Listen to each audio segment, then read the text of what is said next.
Good morning students, I am Dimple पारी from royal international school. बेटा आज हम एक बहुत प्यारा सा वीडियो बनाने वाले हैं। इस वीडियो के अंदर आपको अपने जीवन से संबंधित कुछ बातें, कुछ चीज़ें हम समझाने वाले हैं जो कि आपने कई बार पढ़ी भी होगी, कई बार आपने समझी भी होगी। जिसके लेखक है कृपाराम खेड़िया, जो कि आपके 9th क्लास में भी उसके दो हैं, 10th में भी है और 11th और 12th सब में ही है।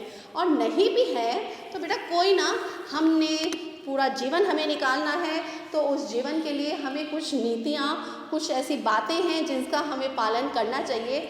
और उसके लिए मैं अकेले बोलती बोलती परेशान हो जाऊँगी। मैंने आज है ना एक प्यारी से मैम को बुला लिया आपके लिए। तो मैम प्लीज़ आइए। Yes, hello student, my self Poonam Mittal from royal international school. आज हम दोनों मिलके आपको नीति संबंधी कुछ दोहों के बारे में बताएंगे जो आपके जीवन से भी संबंधित है। और आपको इन्हें ये नहीं इसके सुनना ही है, हमने आपको ये इनके बारे में समझा दिया, बता दिया और फिर आपने सुन के चलो ठीक है और फिर उसे साइड में रख दिया। ऐसा नहीं करना है। हम आज आपको ऐसे नीति के बारे में बताएंगे, ऐसे दोहों के बारे में बताएंगे जिन्हें आपको अपने जीवन में उतारना है।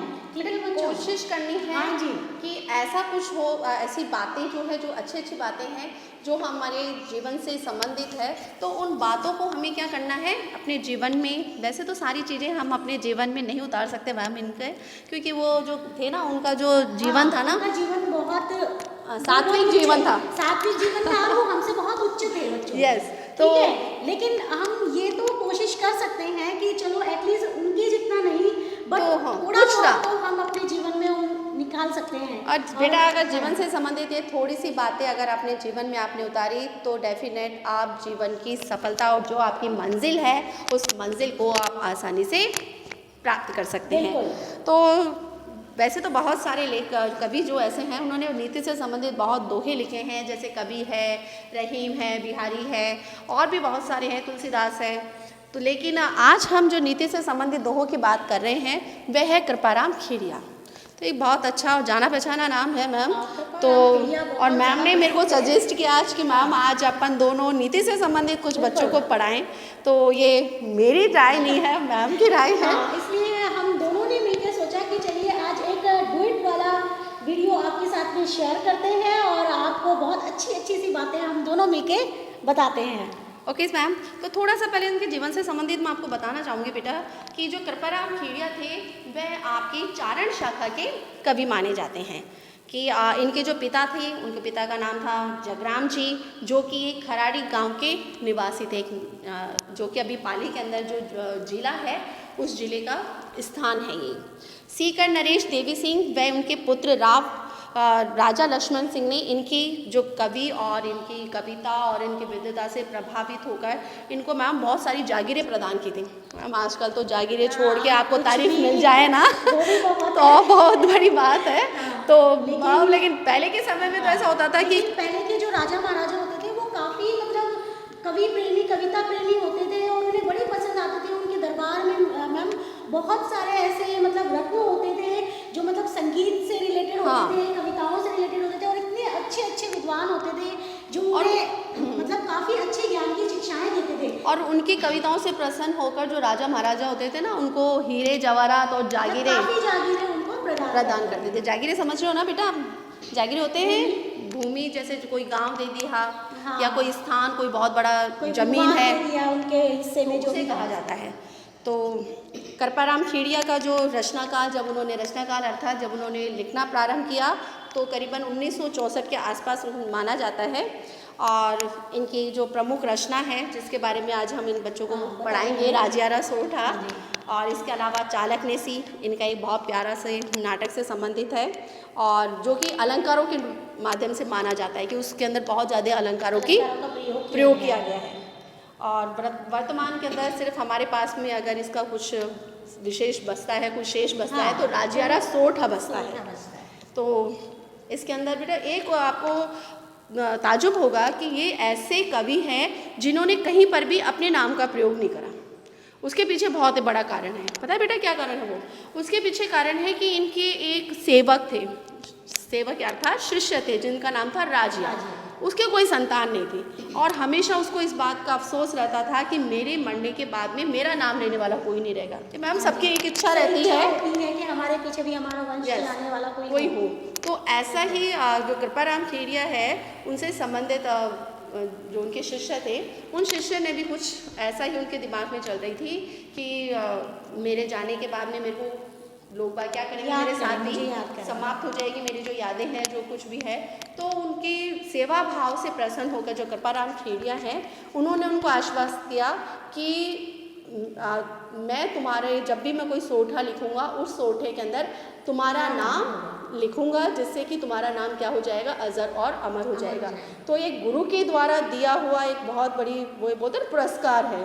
तो उन्होंने कहीं पर भी आपने पढ़ा होगा, कहीं पर भी उनके नाम नहीं लिखे हुए लेखक इस कवि का, और उन्होंने अपने सारे जो दोहे हैं ना वो अपने शिष्य को ही समर्पित किए हैं। तो आज जो बहुत बड़ी बात है। हाँ, और आज जो दोहे हैं ना हम उनके बारे में पढ़ेंगे। तो इसके अलावा उनकी बहुत सारी रचनाएं भी हैं, जिन रचनाओं के बारे के अंदर इन्होंने जो भाषा है वो डिंगल भाषा का प्रयोग किया है, सोटे हैं, और इसके अलावा और अलंकारों का बहुत अधिक इन्होंने अपने सोठे इत्यादि में प्रयोग किया है। और जहाँ अलंकारों का प्रयोग होता है वहाँ आपको भी पता है कि वहाँ के जो काव्य है और ज़्यादा सुंदर हो जाता है। तो अपन थोड़ा बहुत पढ़ते हैं। और करीबन कितने दोहे सोठे लिखे हैं पता है मैडम बच्चा उन्होंने 140 140 सोठे। हम 10-5 सोठों के बारे में थोड़ी सी जानकारी लेते हैं। तो मैम स्टार्ट करें हम? बिल्कुल मैम, चलिए मैम स्टार्ट करिए।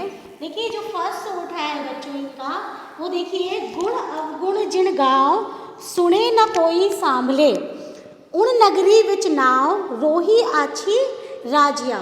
बच्चों इसके अंदर इतनी अच्छी बात कही गई है कि जहाँ पर आपके गुण और अवगुणों के बारे में कोई भी ना पूछे, मतलब वहाँ पे जहाँ पे आपके गुण और अवगुणों की कोई भी अहमियत ना हो, इम्पोर्टेंस ना हो, वहाँ पर क्या करना चाहिए, वहाँ पर हमें बिल्कुल भी नहीं रुकना चाहिए। मैम आजकल का समय ऐसा है कि हम बहुत जगह ऐसे काम करते हैं या बहुत जगह ऐसी होती है जहाँ पर हमारे गुणों की कोई भी है ना मतलब कदर नहीं होती है। तो यहाँ पर यही बात की गई है मैम कि है ना मतलब जहाँ पे हमारी कोई इम्पोर्टेंस नहीं हो, जहाँ पे आपके गुणों के बारे में कोई भी पूछा ना गया हो, ना उसके बारे में आपकी कोई अहमियत नहीं दी गई हो आपको, तो वहाँ पर आपको बिल्कुल भी नहीं रुकना चाहिए। क्योंकि हाँ बिल्कुल उसी वक्त आपको उस नगरी को छोड़ देना चाहिए। क्योंकि देखिए इसके आगे उन नगरी विच नाव रोही आछी राजिया। मैम यहाँ पे इतनी अच्छी बात की गई है कि अगर वहाँ इससे तो ज़्यादा अच्छा ये है कि आप किसी निर्जन वन में जाकर बस जाओ। मतलब अगर वो कोई नगरी है वहाँ पर चाहे कितनी भी चहल पहल हो वहाँ पे, लेकिन अगर वहाँ पर आपके गुणों की कदर नहीं है तो उससे ज़्यादा अच्छा आपका निर्जन वन में रहना है, यानी सूने वन में रहना है जहाँ पर कोई भी नहीं रहता हो। कम से कम वहाँ पे आप अपने गुणों के बारे में तो जान सकते हो, है ना, तो ज्ञान आप स्वयं तो उसकी कदर कर सकते हो। लेकिन ऐसी जगह वहाँ पे रहने से क्या मतलब है जहाँ पे आपके गुणों की कोई कदर ही ना हो। बिल्कुल, तो गुण अवगुण की पहचान जिस व्यक्ति को ना हो, जिस स्थान पे आपके गुण अवगुण की पहचान ना हो, उस स्थान को हमें क्या करना चाहिए, छोड़ देना चाहिए और ऐसे स्थान पे जाके रहना ज़्यादा उचित है। यहाँ पे बताया गया है कि जहाँ पर कोई भी ना हो, जाके आप रह जाओ। बिल्कुल, तो आगे चले मैम। बिल्कुल मैम, देखिए, कारज सरे ना कोई बल प्रामय हिम्मत बिना, हल कार्या की होए रंगा सियाला राजिया। अब देखिए यहाँ पर क्या कहा गया है कि अगर मान लीजिए कि अगर आप सोचते हैं कि हमें बिना मेहनत के और बिना कुछ किए ही सफलता प्राप्त हो जाए, तो ये आपका सोचना बहुत गलत है। और क्योंकि सोचना भी नहीं चाहिए। कोई भी मंजिल हम प्राप्त बिल्कुल नहीं कर सकते। आपको अपनी सफलता प्राप्त करने के लिए या फिर आपको ऊंचाई पे जाने के लिए आपको अनेक कठिनाइयों का सामना भी करना पड़ेगा और आपको बहुत सारी मेहनत भी करनी पड़ेगी। आपको उन परेशानियों से, उन मेहनत से आपको घबराना नहीं है। क्यों? क्योंकि बिना बल के और बिना पराक्रम के आप किसी को भी अपना मतलब जो आप में जो एबिलिटी है, आप में जो योग्यता है, वो आप नहीं दिखा सकते हैं। वो उनको कब पता चलेगी? वो सफलता जब आपको प्राप्त होगी तभी उन्हें पता चलेगा कि आप में कितनी एबिलिटी थी। क्यों मैम? सही कह रही हूँ मैम? यहाँ पे मैम बहुत अच्छा एग्जाम्पल भी दिया गया है। हाँ जी, बिल्कुल कि रंगा सियार का कि बिना हिम्मत के जो व्यक्ति है वह किसके समान बताया गया है, रंगे सियार के। रंगे सियार की बेटा कहानी सुनिए ना कि वो किस तरह से वो रंग के अंदर गिर जाता है और जब वो बाहर निकलता है तो सब उसको क्या मान लेते हैं, शेर मान लेते हैं। और लेकिन जब पानी गिरता है उस पर और रात्रि के समय जब सारे सियार हू की आवाज़ करते हैं तो वह भी उनके साथ वापस उसका जो असली रूप है वो सामने आ जाता है। तो उसी प्रकार से यहाँ पर इसी चीज़ के बारे में बताया गया है कि बिना हिम्मत के जो व्यक्ति है वह रंगा सियार के समान है, अर्थात बिना बल और पराक्रम के कभी भी हमें हमारी जो मंजिल है उस मंजिल वो कभी भी प्राप्त नहीं होती है। तो इसके लिए आपको क्या करना है, आपको अपनी मंजिल प्राप्त करने के लिए लगन और मेहनत से अपने कार्य में लगे रहना है। ठीक है बच्चों, चलिए मैम तो आगे चलते हैं। हाँ मैम, ये बहुत अच्छा है, आप समझाइए इनको। Okay ma'am. मिले सिंह वन माह किण मिर्गा मृगपत कियो, जोरावर अति जाह रहे उरदगत राजिया। बच्चों यहाँ पे देखिए, यहाँ पे किस बारे में बात की गई है, यहाँ पे शेर के बारे में एक उदाहरण प्रस्तुत किया गया है कि जिस प्रकार जो शेर है उसको कभी भी मतलब आप ये देखिए उसे मृगनाथ कहा जाता है, मृगपति कहा जाता है। इसका मतलब होता है कि वो हिरणों का राजा है या फिर वो जंगल का राजा है। लेकिन आपको नहीं, मुझे नहीं लगता कि शायद ना जंगल में सारे जानवरों ने मिलकर उसको राजा घोषित किया होगा। हाँ, वो अपने बल पराक्रम के कारण ही उसको बिल्कुल उसने ये उपाधि प्राप्त लेकिन उसे राजा क्यों कहा जाता है बच्चों? उसको देखो क्या ना, किंग ऑफ क्या कहते हैं, किंगडम कहा जाता है, किंग और ना राजा, जंगल का राजा कहा जाता है। क्यों कहा जाता है? क्योंकि वो अपने ताकत के बल पर वहाँ पे राज करता है। मतलब उसमें इतनी ताकत होती है कि वो सारे जानवरों को अपने अधीन रखता है, इसलिए तो उसको राजा कहा जाता है। तो जहाँ पे जिसका पराक्रम ज़्यादा होगा, जहाँ पे जिसकी ताकत ज़्यादा होगी, वही वहाँ पर क्या करेगा, राज करेगा। तो आपको भी अपना बल और पराक्रम वैसे ही दिखाना है, ये नहीं कि जाके लड़ना है किसी से, तो आपको लड़ना नहीं है। लड़ना नहीं है। हाँ। ताकत का या हिम्मत का इस्तेमाल करने से आपका अभिप्राय है कि बेटा आपको क्या करना है, अपनी हिम्मत और बल से अपने मंजिल को प्राप्त करना है। कि जिस प्रकार से जो जंगल में रहने वाला जो शेर होता है उसको किसी ने भी जंगल का राजा नहीं बनाया होता है। सिर्फ वो जंगल का राजा कब बना है, अपनी हिम्मत, पराक्रम और अपने बल के कारण ही। तो जब भी कोई व्यक्ति जिसके अंदर हिम्मत हो, बल हो, पराक्रम हो, वो अनायास ही ऊंचे पद पर चला जाता है। चलिए, क्योंकि हमें इसकी बहुत जरूरत पड़ती है। बिल्कुल मैम। चलिए मैम, नेक्स्ट है आछा जुद अणपार धार खगान सन्मुख धसे, भोगे हुए भरतार रसा जी के नर नाजिया। अब हाँ बताइए मैम। पेज पलटिए, आप बताइए। मैं आपका साथ दे रही हूँ। मेरे से तो बच्चे पढ़ के बोर हो गए, समझ लीजिए। नहीं ऐसी बात नहीं है। बच्चे सोच रहे हैं आज कुछ नई टीचर, क्योंकि अब मैं काफ़ी दिनों से मैम ये सारी चीज़ें पढ़ा रही हूँ इनको, तो बच्चों को ये लगता है कि कुछ नया, कुछ नई टीचर के कुछ अनुभव मिले। बिल्कुल, देखिए यहाँ पर ये कहा गया है बच्चों कि युद्ध में भाग लेना अच्छा और गौरव की बात है, बट शूरवीर अगर तीखी तलवारों से जब वो वार करता है, अब देखिए अगर कोई भी पराक्रमी व्यक्ति होगा जब वो युद्ध में जाएगा और वो बहुत ही वीरता के साथ में अगर वहाँ पे युद्ध करता है तो उसको ना काफ़ी है ना, मतलब उसकी प्रगति भी होती है, लोग उसकी सराहना भी करते हैं। ठीक है बच्चों, लेकिन अगर जब तक वो वहाँ पर मान लीजिए कोई राजा है, अगर कहीं पे कोई लड़ाई हो जाती है और वो अपनी तलवार को नीचे रख देता है या फिर वो अपना पराक्रम वहाँ पे अच्छे तरह से नहीं दिखाता है, तो वो प्रजा भी क्या करेगी, उसको मतलब ये समझेगी कि कायर समझ लेगी कि ये कौन से राजा है हमारे, कि ये तो हमारी रक्षा नहीं कर सकते, ये स्वयं की रक्षा नहीं कर सकते, तो हमारी क्या रक्षा करेंगे। तो हमें क्या करना चाहिए, हमें बल और पराक्रम का प्रयोग करना चाहिए। और देखिए, और चुनौतियां अगर आपके सामने आती है तो उन चुनौतियों का हमें सामना करना चाहिए, उन चुनौतियों से घबराना नहीं चाहिए। कई जीवन में बहुत सारी परेशानियां आती है, बहुत सारे दुख आते हैं और जिनसे घबराकर हम मतलब चुप होके बैठ जाते हैं, ठीक है, या फिर हम उनसे है ना क्या कहते हैं दूरी बना लेते हैं, एक है ना निश्चित दूरी बना लेते हैं कि अब हम एक है ना सेफ एरिया में चले जाते हैं। लेकिन बच्चों, सेफ एरिया में जाने का ये मतलब नहीं है कि वो आपकी जो मुसीबत है वो ख़त्म हो जाएगी, वो बिल्कुल भी ख़त्म नहीं होगी, बल्कि में वो आगे और ज़्यादा बढ़ जाएगी। तो इससे ज़्यादा अच्छा ये है मैम कि हमें हमारे सामने कितनी भी तरह की परेशानी, जो चुनौतियाँ हैं, परिस्थितियाँ हैं, उनका हमें सामना करना चाहिए ताकि हम उनसे निकल सकें और आगे हमारे उसके बाद में कभी वो परेशानियां हमारे सामने खड़ी ना हो सके। बिल्कुल बिल्कुल मैम, बिल्कुल मैम।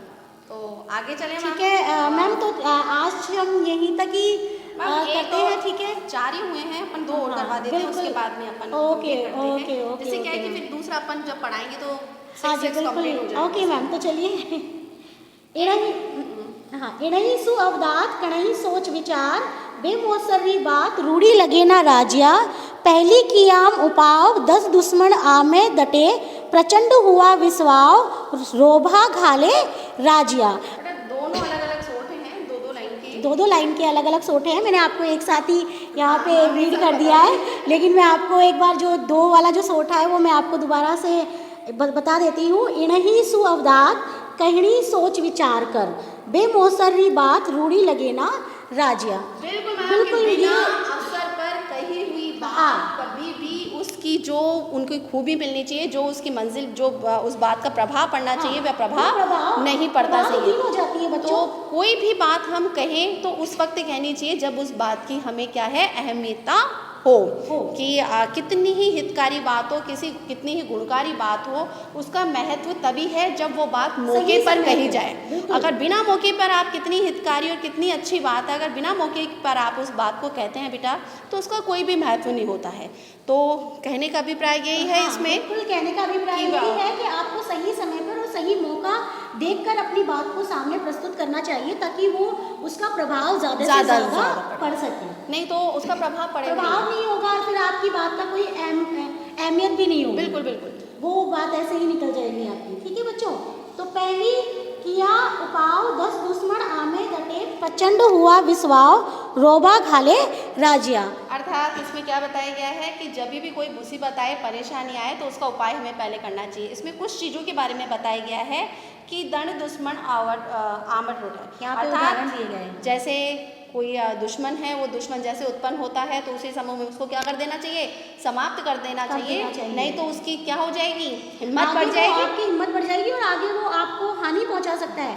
जैसे इसका एक मैम ने इसका एक बहुत अच्छा उदाहरण मुझे याद भी आता है, जो अपने इतिहास से संबंधित है। आपने मतलब पृथ्वीराज चौहान के बारे में आपने और आपने भी बहुत अच्छे से सुना होगा, और आपको ये भी पता होगा कि मोहम्मद गौरी का उसके साथ में कितनी बार मतलब है ना, उसको 9 बार उसके साथ में युद्ध हुए थे, और 9 बार उसने मतलब उसको 8 बार उसने उसको छोड़ दिया था, सिर्फ समझ के कि कोई बात नहीं, चलो उस पर दया करके उसको छोड़ दिया। लेकिन वो फिर आया, जब पता था पृथ्वीराज चौहान को कि ये बार बार मुझ पर आक्रमण कर रहा है, तो उसे अपने शत्रु को वही नष्ट कर देना चाहिए था, लेकिन उसने ऐसा नहीं किया। और आखिर में जाके देखिए उसका दुष्परिणाम उसका क्या निकला कि आखिर में मतलब मोहम्मद गौरी ने उसको परास्त कर दिया और अपने साथ में उसे वहाँ से ले गया, वहाँ से, और काफी टाइम तक उसको बंदी बना के रखा, और उसको बहुत सारी यातनाएं बहुत सारी यातनाएं दी।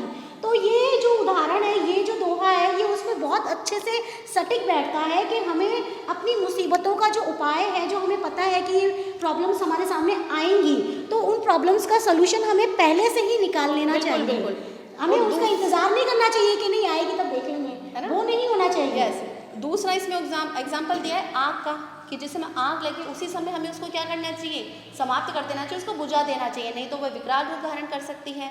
तीसरा यहाँ पे बताया गया है अपने रोग के बारे में, कोई बीमारी के बारे में।